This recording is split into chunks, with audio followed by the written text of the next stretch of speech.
આપણી સાથે અત્યારે આઈડીવીઆઈ માર્કેટ એન્ડ સિક્યોરિટીઝના દેવેન મહેતા જોડાઈ ગયા છે. દેવેનજી, સ્વાગત છે આપનું સીએનબીસી બજારમાં. Very good morning. અને અઠવાડિયાની શરૂઆત થોડી આપણને નબળી થતી જોવા મળી છે. હવે ગયા અઠવાડિયે આપણે જે એક 23,800નો જે મહત્ત્વનો સપોર્ટ હતો એને બ્રેક કરીને બંધ થયા. હવે આજના દિવસે પણ જુઓ તમને 23,733 એટલે ઓલમોસ્ટ 23,800 પાસેનું જે એક રેઝિસ્ટન્સ બનતું જોવા મળ્યું છે માર્કેટમાં. એટલે એક તો સૌથી પહેલાં નિફ્ટીને લઈને હવે શું વ્યૂ અહીંયાથી રાખવું, અને બીજી તરફ નિફ્ટી બેંક કે આજે સતત ચોથો દિવસ છે કે લોઅર લો બનાવી રહ્યો છે. શું ધ્યાન ત્યાં પણ રાખી રહ્યા છો તમે?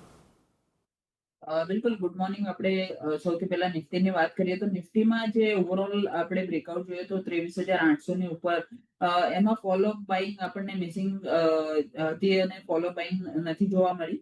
અને ત્યારબાદ આપણને હાયર લેવલ્સ થી કન્ટિન્યુ સેલિંગ પ્રેશર જોવા મળે છે અને ફરી એકવાર 23,800 ના ઇમ્પોર્ટન્ટ જે લેવલ્સ હતા એ બ્રીચ થયા. 20 દિવસના એક્સપોનેન્શિયલ એવરેજ બ્રેક થયા છે. આજના દિવસમાં એ જ લેવલ્સ રેઝિસ્ટન્સ ફેસ કરે છે. મારા હિસાબે ઓવરઓલ થોડુંક સ્ટ્રક્ચર જે છે વીક થયું છે. whereas lower levels પર જે પણ સપોર્ટ ઇન્ટેક્ટ છે 23,500 ઇમિડિયેટ સપોર્ટ અને એના નીચે 23,200 નો એક સ્ટ્રોંગ સપોર્ટ આપણને નિફ્ટીમાં જોવા મળી શકે છે. તો આવનારા દિવસમાં ઓવરઓલ સ્ટ્રક્ચરમાં નિફ્ટીમાં આપણે વાત કરીએ તો સાઇડવેઝ મૂવ જોવા મળી શકે છે. ઉપરમાં 24,000 ની આસપાસ એક રેઝિસ્ટન્સ છે. 50 દિવસના એક્સપોનેન્શિયલ મૂવિંગ એવરેજ લેવલ્સ ની આસપાસ છે.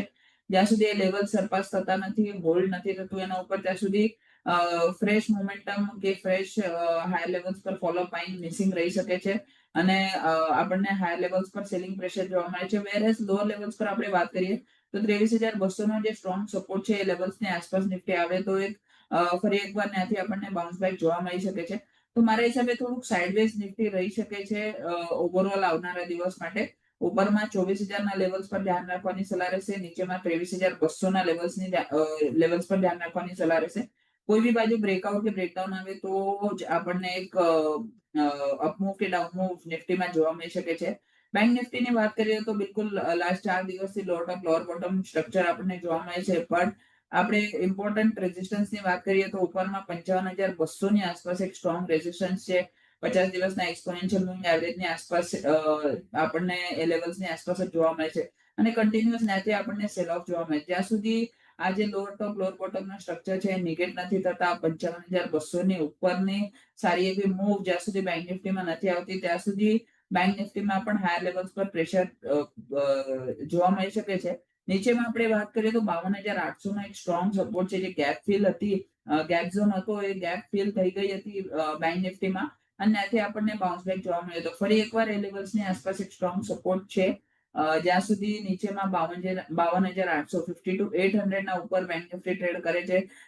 એક મોટી રેન્જમાં બેંક નિફ્ટી પણ કન્સોલિડેટ કરી શકે. હાયર સાઈડ પર આપણે વાત કરીએ 55,200, લો લેવલ પર વાત કરીએ 50 to 800 આ રેન્જમાં રહી શકે છે bank Nifty.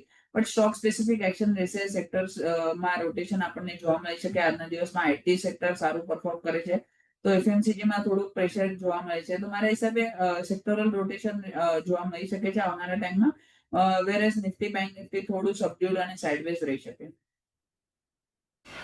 Nifty bank Nifty થોડુંક સબડ્યુટ સાઇડવેઝ રહેવાની અપેક્ષા. 23,200 અને 24,000 આ બે લેવલ તમારે ધ્યાનમાં રાખવાના છે. નિફ્ટીની અંદર 23,200 અને 24,000ની વચ્ચે રહી શકે છે. એની બહાર નીકળશે તો જ કોઈક એક તરફની મૂવ આવશે અને બીજી તરફ બેંક નિફ્ટી નીચેમાં 52,800 ને ઉપરમાં 55,200 આ એક રેન્જ તમને બનતી દેખાશે. એટલે એના પર એક નજર ચોક્કસથી રાખજો.